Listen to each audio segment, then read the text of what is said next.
What's the box office predictions for Venom 2? Is it gonna make some money?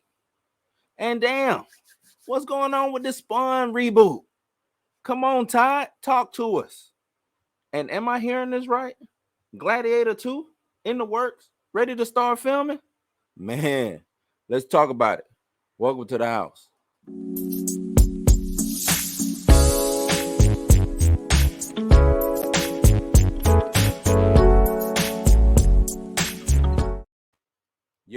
Yo, you know who it is. Bluminati. This is Blues News. Welcome back, my good people. Welcome back. You know, like, subscribe, hit the notification bell, and share. Don't forget to follow me on my Instagram. That is Blues House Live. Blues_house_live. Instagram. Let's get to the news, though, man. Let's get to the news. Let's talk about this Venom 2 box office, my people. Venom 2 box office. Can we talk about it for a quick second? I'm pretty sure we can. I'm pretty sure that we can, correct? So, Venom 2 box office, is it making money? Let There Be Carnage. Is this good enough to make some money? So, it aims for a 50 million plus opening weekend. Can it do that? Can it make 50 million plus its opening weekend, huh?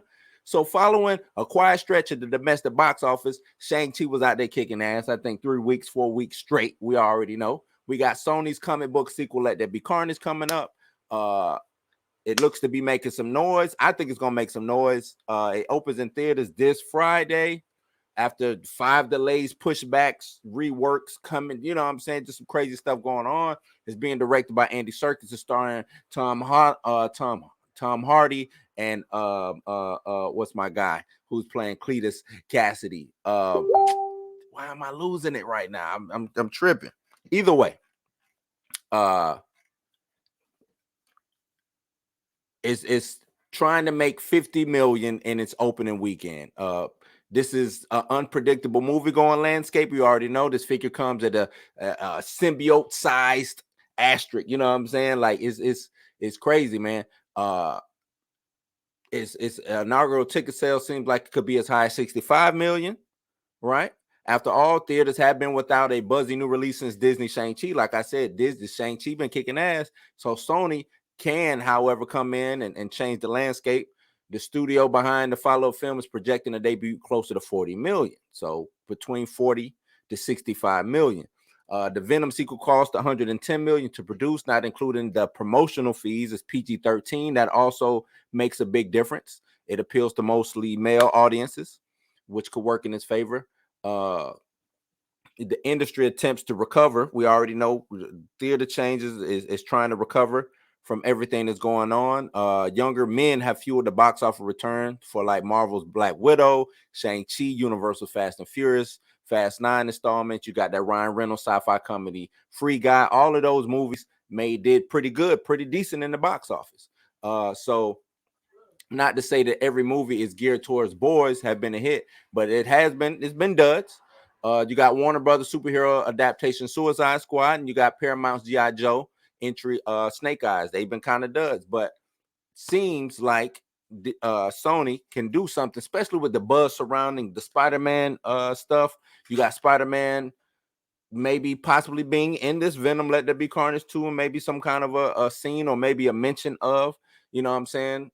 So one thing's for sure, they can entice the audience. It's been positive reviews, critics paying the first Venom, giving it a 30% Rotten Tomatoes, which did little to deter the comic book run. It made damn near $1 billion, I want to say.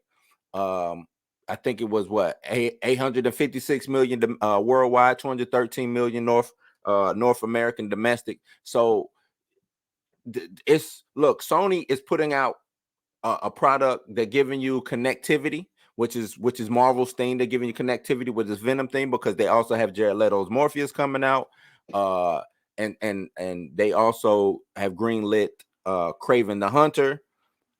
It's the sky is the limit right now for this stuff, man. So I think it can do it.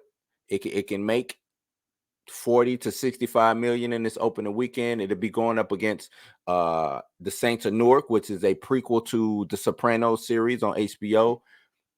And I think it's only looking to make probably around $10 million for that. So look, this is prime position. Venom coming out this weekend is in prime position to make the 40 to 65, that mark.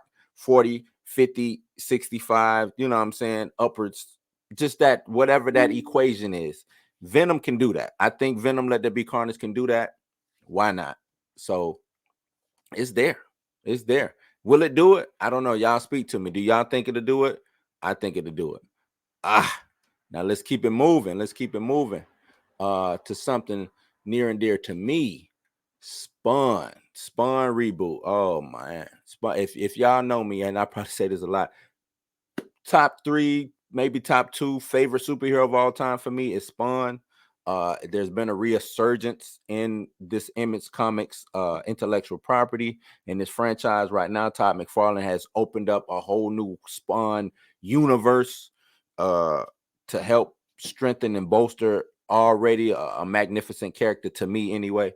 But they're saying that the Spawn reboot will avoid retelling the origin story from the Todd McFarlane comics. Do we necessarily need an origin story? I don't know if the audience, you know what I'm saying? I know who Spawn is. I don't know if this new audience knows who Spawn is, and we might need to scratch the surface just a little bit to do a quick retelling of his origin. Now, this is on MovieWeb. They're saying comic book writer Todd McFarlane has assured fans that the Spawn reboot will not simply rehash the character's origin story. McFarlane, who plans to direct the reboot, do not direct the reboot, Todd. I'm with you, but don't direct the reboot. Was adamant that the project avoids hitting the same beats in the 1997 effort, holding out for the script writers who could bring something different to the proceedings. He said, I didn't want to do the comic book origin story from issues 1, 2, 3 in the movie. We were looking for people without even telling them that to give something a little bit different. Unfortunately, 80 to 90% of them, according to other persons involved who was interviewing, most of them were falling into the trap of retelling the comic book story in the movie. We saw that movie already, he says. That movie came out 20 plus years ago from New Line. So what haven't we seen that would be interesting and relevant today, both in terms of filmmaking and social content? 1997's movie was directed by Mark A.Z. Dipp, and it starred Michael Jai White, who can probably still come back and play Spawn, but it's been talks that Jamie Foxx is probably gonna be the character of Al Simmons. And Al Simmons was a U.S. Marine who was murdered and then resurrected to be part of Hell's Army. McFarlane wants to stay kind of away from that. I guess he's looking at it like, how many times have we seen this Batman origin story? How many times have we seen Spider-Man, Superman, these origin stories?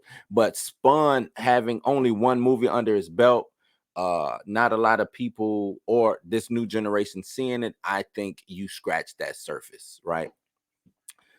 He also goes on to say, well, it just wasn't my decision. There's a handful of other people working on it that we haven't announced yet. One of the people working on it that is going to be a big name when we finally get to announce it. I think he said he went by those close to 100 scripts by as many people as he could. We were looking ideally for someone that could bring a voice to the character on 2 levels. I'm just a white Canadian kid. I haven't lived the life of a man in America, of someone with dark skin.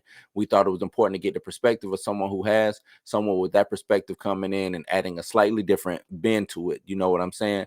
As a comic book readers already know to what Spawn is about. Blumhouse is supposed to be producing this. Like I said, currently the people involved are Jamie Foxx and Jeremy Renner. But we don't know if that's still on the table.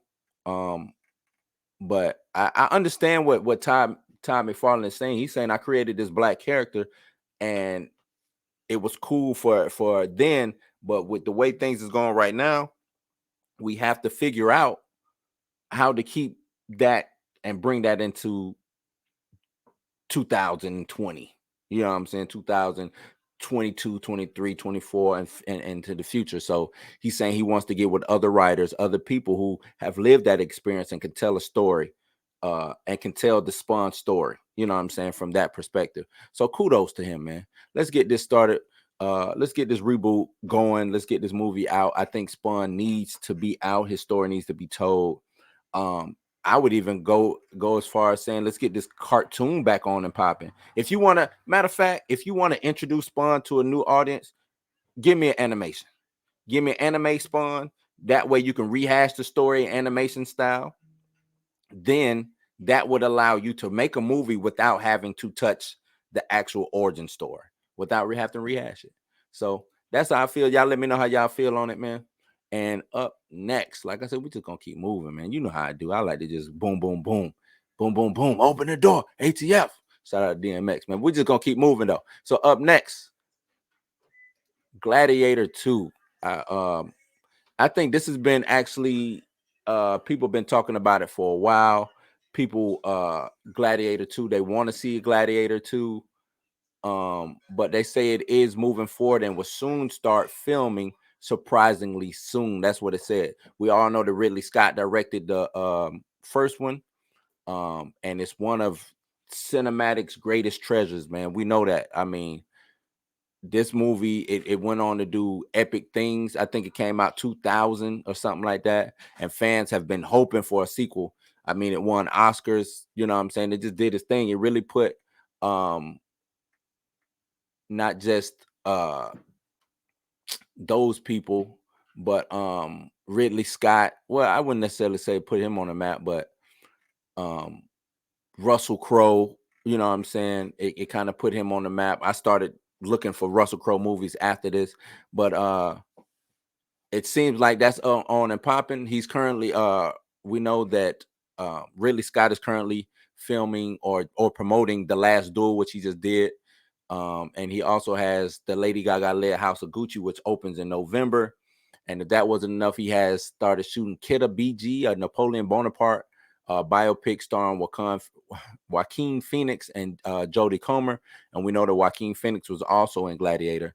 But he's also revealed that the sequel to Gladiator is up next. He says, I'm already having the next Gladiator written now. So when I've done Napoleon, Gladiator will be ready to go. So he's saying after he's done with this Napoleon Bonaparte movie, be on the lookout for Gladiator 2 is coming. It has been discussed for some time. The project has only seen true progress within the past few years. In March of 2017, Ridley Scott was optimistic about a follow-up and even claimed to have figured out a way to revive Russell Crowe's Maximus from the movie. Don't bring him back. Don't bring him back. He failed. He died. He did with this, you know what I'm saying? He did the thing. He said, but by the fall of 2018, the sequel was reported to be in the works, with the film focusing on the character of Lucius. Ridley Scott didn't get into specific plot details when he recently discussed the project with Empire, but it's possible that he could still be working with the same premise while shifting the focus to Lucius. What makes sense from a narrative perspective, the experience will be somewhat bittersweet due to the absence of Russell Crowe's Maximus. Still, there's always a chance that the filmmakers can figure out a way to organically bring him back.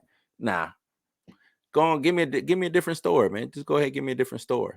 The sequel could feature another star from the original film, Connie Nelson, who played Maximus' former lover, Lucia. She expressed the interest of reprising her role. We can bring her back, you know what I'm saying? But we know that the landscape has changed over the years. Ridley Scott's involvement alone should be enough to keep people's interest into it. And with any luck, he'll find a way to bring Russell Crowe back. No. If you want to go watch Gladiator, the original, is streaming on Amazon Prime right now. Great movie, great film. Hey, if they do a Gladiator 2, I'll be one of the first ones to line up and watch it.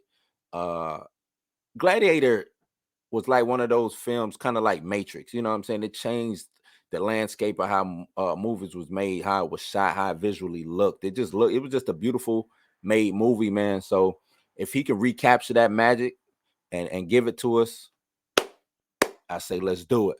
Let's do it. Seem like I'm always super positive with all these movies, man. But that's my time. That's my time. Like, subscribe, share, hit the notification bell. You know what to do. This has been Blues News. I appreciate y'all for kicking it with me. You know what I'm saying? And enjoying this news. And you ain't got to go home, man, but you got to get the hell up out of here. Peace.